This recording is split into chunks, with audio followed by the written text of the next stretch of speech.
ಸೌಂದರ್ಯ ಅವ್ರ ಜೊತೆ ದೋಣಿ ಸಾಗಲಿ ನನ್ನ ಫಸ್ಟ್ ಸಿನಿಮಾ. ಸೌಂದರ್ಯ ಅವರು ಅಲ್ಲಿ ಮುಂದೆ ನಿಂತು ಡೈಲಾಗ್ ಹೇಳ್ತಾ ಇದ್ರೆ ನಾನು ಒಂದು ಕ್ಯೂ ಕೊಡಬೇಕು, ನನಗೆ ಮಾತೇ ಬರ್ತಾಯಿಲ್ಲ. ಅವ್ರು ಅಷ್ಟು ಸಿನಿಮಾಗಳಲ್ಲಿ ನೋಡಿದ್ದೀನಿ. ಸೌಂದರ್ಯ ಅವರು ಅಷ್ಟು ಲಕ್ಷಣವಾಗಿ ಕಾಣಿಸ್ತಾರೆ ಅವರು. ಅಂದರೆ ಸಿನಿಮಾದಲ್ಲಿ ನಾನು ಸಿನಿಮಾ ನೋಡ್ತಾ ಇದ್ದೀನಿ ಅಂತ ಅನಿಸ್ತಾ ಇದೆ ನನಗೆ ಅಲ್ಲಿ ಅವ್ರ ಮುಂದೆ ಆ್ಯಕ್ಟ್ ಮಾಡ್ತಾಯಿದ್ರೆ. ನನ್ನ ಫಸ್ಟ್ ಫಿಲ್ಮ್ ಅಲ್ಲ, ನಾನು ನಾಟಕದಲ್ಲೆಲ್ಲ ಮಾಡಿದ್ದು. ನನ್ನ ನೆಕ್ಸ್ಟ್ ಡೈಲಾಗೇ ನಾನು ಮರ್ತೋಗ್ತಾ ಇದ್ದೀನಿ. ಆವಾಗ ಆ ಸೀನ್ನ ನಾನು ನಮ್ಮ ಕಲಾಕಾರ ಇದರಲ್ಲೂ ಹೇಳಿದ್ದೆ. ಹೀರೋಯಿನ್ ಬಂದು ಹೇಳ್ತಾರೆ, ಹೆದರ್ಕೋಬೇಡ, ಚೆನ್ನಾಗಿ ಮಾಡಿ, ನೀನು ಚೆನ್ನಾಗಿ ಮಾಡ್ತೀಯ ಅಂತೇಳಿ. ಸೊ ಆ ಥರ ನೀವು ಏನು why are you getting scared? ಹೌದು, ನಿಜವಾಗ್ಲೂ she was so beautiful, one of the most beautiful heroines and very good performer. ಅವ್ರು ಆ್ಯಕ್ಚುಲಿ ತುಂಬ ಬೆಳ್ಳಗಿದ್ದಾರೆ. ಅಷ್ಟು ಅವರು ದ್ವೀಪ ಪಾತ್ರ ನೋಡಿ, ದೋಣಿ ಸಾಗಲಿಗೂ ದ್ವೀಪದಲ್ಲಿ ಅವ್ರು ಮಾಡ್ತಾ ಇರೋಂಥ ಪಾತ್ರಕ್ಕೆ ಅವರು ಡೈಲಿ 2-3 ಶೇಡು ಡೌನ್ ಮಾಡ್ಕೊಳ್ತಾ ಇದ್ರು, ರಿಯಲಿಸ್ಟಿಕ್ ಅನಿಸ್ಬೇಕು ಅಂತೇಳಿ. ಪ್ರತಿದಿನ ಆ ಸ್ಕಿನ್ ಟೋನೇ 2 ಶೇಡ್ ಡೌನ್ ಮಾಡ್ಕೊಂಬಿಡೋರು. ಸೊ ನಾವೆಲ್ಲ ಚೆನ್ನಾಗಿ ಕಾಣಿಸ್ಬೇಕು, ಅದವರು ಚೆನ್ನಾಗಿ ಕಾಣದೇ ಇದ್ದರೆ ಪರವಾಗಿಲ್ಲ ಅನ್ನೋ ರೀತಿಯಲ್ಲಿ ಮೇಕಪ್ ಮಾಡ್ಕೊಳ್ಳೋರು. ಸೊ ಆ ಥರದ್ದೆಲ್ಲ ಒಬ್ಬ ಕಲಾವಿದರು ಕಮರ್ಷಿಯಲ್ ಆಗಿ ಸಕ್ಸಸ್ ಆಗಿ ದೊಡ್ಡ ಸ್ಟೇಜಲ್ಲಿರೋರು ಶಿ ಈಸ್ ಡೂಯಿಂಗ್ ದಟ್ ಅಂದಾಗ ಅವರಿಂದ ಕಲಿಯೋದು ತುಂಬ ಇತ್ತು. ಅವರು ಅಷ್ಟೇ ಇಲ್ಲ ಆ ಕಾನ್ಫಿಡೆನ್ಸಿಂದನೇ ರಾಜೇಂದ್ರ ಸಿಂಗ್ ಬಾಬುರು ಎಂಥ ದೊಡ್ಡ ನಿರ್ದೇಶಕರು. ನನಗೆ ಫಸ್ಟ್ ಟೈಮ್ ಕ್ಯಾಮ್ರಾ ಮುಂದೆ ನಿಲ್ಲಿಸಿದ್ದಾರೆ ದೋಣಿ ಸಾಗಲಿ ಅಂತ ತಾಯಿ ಸಾಹಿಬ ಕಾಸರವಳ್ಳಿಯವರು. ಸೊ ಬಟ್ ಫಿಲಮಲ್ಲಿ ನಾನು ಹೇಳೋದು, ಯಾರಿಗೂ ನೀವು ಎಷ್ಟು ಸಾಧನೆ ಮಾಡಿದ್ರು ಅದು ಅವಾಗ ಹಿಂಗಾಯಿತು. What is your previous film, you are as good as your last film ಅಂತ ಒಂದು ಇಂಗ್ಲೀಷಲ್ಲಿ ಗಾದೆ ಇದೆ. When it comes to acting and when it comes to film stars, when it comes to a director, ಫಿಲ್ಮ್ಸ್ಗೆ ಬಂದಾಗ ನಿನ್ನ last film ಏನು ಅದು ಇಂಪಾರ್ಟೆಂಟ್ ಆಗುತ್ತೆ. ಸೊ ಹಂಗಾಗಿ ನಾವು ಪ್ರತಿ ಹಂತದಲ್ಲೂ, ಈಗ ನಾನು ಕಿಲಾಡಿ ಪೊಲೀಸ್ ಮಾಡಿದೆ, ಜನ ರಿಸೀವ್ ಮಾಡಿದ್ರು ಚೆನ್ನಾಗಿ. ಅದು ಇವತ್ತಿಗೂ ಸೋಷಿಯಲ್ ಮೀಡಿಯಾ ಯೂಟ್ಯೂಬಲ್ಲಿ 1 ಮಿಲಿಯನ್ ವ್ಯೂಸ್ ಹೋಗಿದೆ. ನೋಡಿದಾಗ ಸರ್ ಥಿಯೇಟ್ರಲ್ಲಿ ಯಾಕೆ ರಿಲೀಸ್ ಮಾಡಿಲ್ಲ ಅಂತಾರೆ. ಥಿಯೇಟ್ರಲ್ಲಿ ರಿಲೀಸ್ ಮಾಡೋಕ್ಕೆ ಕೋವಿಡ್ 50% ಆಕ್ಯುಪೆನ್ಸಿ ಇತ್ತು. ನನ್ನ ಎಲ್ಲ ವೀಡಿಯೋಸ್ಗಿಂತ ನನ್ನ ಶಾಕು, ಈಗ ಯೂಶ್ವಲಿ ಏನೋ ಒಂದು ಅಷ್ಟು ಸಾವಿರ ವ್ಯೂಸ್ ಹೋಯ್ತು, ಇಷ್ಟು ಸಾವಿರ ವ್ಯೂಸ್, ಏನೂ ಪ್ರಮೋಷನ್ ಮಾಡಿದೆ, ಬರೀ ಯೂಟ್ಯೂಬಲ್ಲಿ ಸುಮ್ಮನೆ ಇದು ಹಾಕಿದ್ದಕ್ಕೆ ಕಿಲಾಡಿ ಪೊಲೀಸು 1 ಮಿಲಿಯನ್ ಆಗಿಬಿಡುತ್ತಾ ಅಂತ ನನಗೆ 10 ಲಕ್ಷ ಜನ ಥಿಯೇಟ್ರಲ್ಲಿ ಬಂದು ನೋಡಿದ್ರೆ ನನಗೆ ಎಷ್ಟು ದುಡ್ಡು ಬಂದುಬಿಟ್ಟಿರೋದು. ಸೊ ಹಂಗಾಗಿ ಅದು ಕೋವಿಡ್ ಟೈಮು ನಾವು ಏನು ಮಾಡೋಕ್ಕಾಗಲ್ಲ.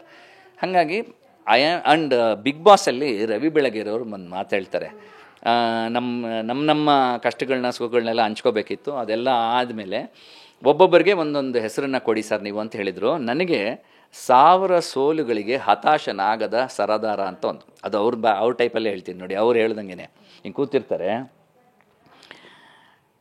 Harish, I want to say that ನೀನು 1000 ಸೋಲುಗಳಿಗೆ ಹತಾಶನಾಗದ ಸರದಾರ ಕಣಯ್ಯ. You will never give up and that is you, that is Harish Raj ಅಂತ ನನಗೆ ಹೇಳೋಕ್ಕೆ ಇಷ್ಟಪಡ್ತೀನಿ ಕಣಯ್ಯ ಅನ್ನೋರು. So I was so happy. 1000 ಸೋಲುಗಳಿಗೆ ಹತಾಶನಾಗದ ಸರ್ದಾರ ಅಂದಾಗ ಅವರು ನನ್ನಲ್ಲಿ ಆ ಕಿಚ್ಚು ಕಂಡ್ರು. ನನಗೆ ಎಷ್ಟು ಖುಷಿಯಾಗೋಯ್ತು ಅಂದರೆ, ಹೌದು, ಈಗ ಸುಮಾರು ಕಡೆ ಹೋದಾಗ ಸರ್ ಹಿಂಗೆ ಆಗೋಯ್ತಲ್ಲ ಅಂತ ಬೇಜಾರು ಮಾಡಿಕೊಂಡು ಹೇಳಿದಾಗ, ಅಯ್ಯೋ ನಾನು ಆ ಥರ ಅವನು ಅಲ್ವಲ್ಲ, ನಾನು ಅಷ್ಟು ಕುಗ್ಗೋಗವನು ಅಲ್ವಲ್ಲ, ಅಷ್ಟೆಲ್ಲ ಸಾಧನೆ ಮಾಡ್ಕೊಂಡು ಬಂದಿದ್ದೀನಿ, ಇನ್ನೂ ಆ ಮೈಂಡಲ್ಲಿ ಆ ಥರ ಇದೆಯೋ ಅಂತ. ಬಟ್ ಇನ್ನು ಕೆಲವರು ಒಂದು ಸೆಗ್ಮೆಂಟ್ ಸಿಗ್ತಾರೆ, ಬಿಡ್ರಿ ನೀವೇನ್ರಿ ಅದಕ್ಕೆ ಇದೆಲ್ಲ ಬಿಡ್ರಿಪ್ಪ ಅಂತ.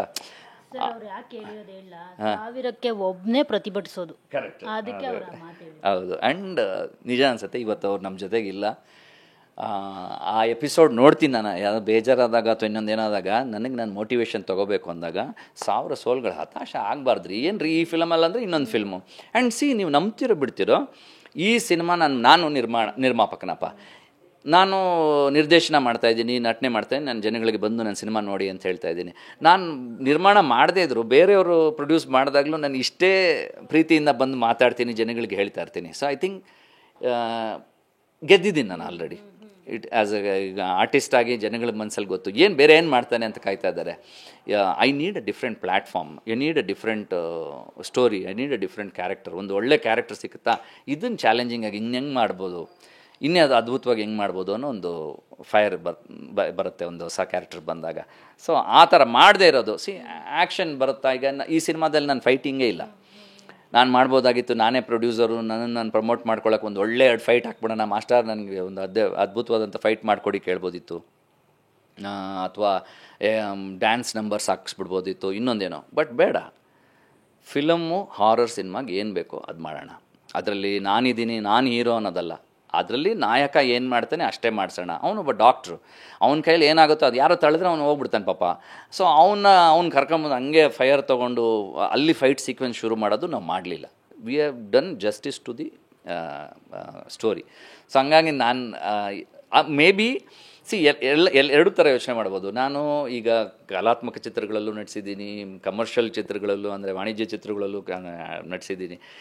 It is moulded me very few people. ಹಂಗೆ ನೋಡೋಕೆ ಹೋದರೆ ಅಷ್ಟು ಅದೃಷ್ಟವಂತರು ಅಂತ ಹೇಳೋಕ್ಕೆ ಇಷ್ಟಪಡ್ತೀನಿ. ಅಂದರೆ ತೀರಾ ಒಳ್ಳೆ ಪಾತ್ರಕ್ಕೆ ಡ್ಯಾನ್ಸು ಫೈಟು ಇರೋವಂಥ ಸಿನಿಮಾಗಳೇ ಸಿಕ್ಬೇಕು ಪಾಪ, ಅವ್ರಿಗೆ ಈ ಥರದ್ದು ಎಕ್ಸ್ಪೆರಿಮೆಂಟ್ ಮಾಡ್ಕೊಳ್ಳೋಕೆ ಅವಕಾಶನೇ ಸಿಕ್ಕಿರಲ್ಲ. ಅಥವಾ ತೀರಾ ಎಕ್ಸ್ಪೆರಿಮೆಂಟಲ್ ಸಿನಿಮಾಗಳಲ್ಲೇ ಮಾಡಿ ಕಮರ್ಷಿಯಲ್ ಸಿನಿಮಾ ಡ್ಯಾನ್ಸು ಫೈಟು ಯಾವುದು ಮಾಡೋಕ್ಕೆ ಅವಕಾಶ ಸಿಗದೇ ಇರೋರೇ ಇದ್ದಾರೆ. ನನಗೆ ಒಬ್ಬ ಕಲಾವಿದನಾಗಿ ಆ ಥರದ್ದು ಅವಕಾಶಗಳು ಸಿಕ್ಕಿದೆ, ಆ್ಯಂಡ್ ಕಮರ್ಷಿಯಲ್ ಪಾತ್ರಗಳು ಸಿಕ್ಕಿದೆ. ಹೀರೋ ಆಗಿ ಡ್ಯಾನ್ಸು, ಇದು ಏನೋ ಮರ ಸುತ್ತೋದು ಆ ಥರ ಪಾತ್ರಗಳು ಸಿಕ್ಕಿದೆ.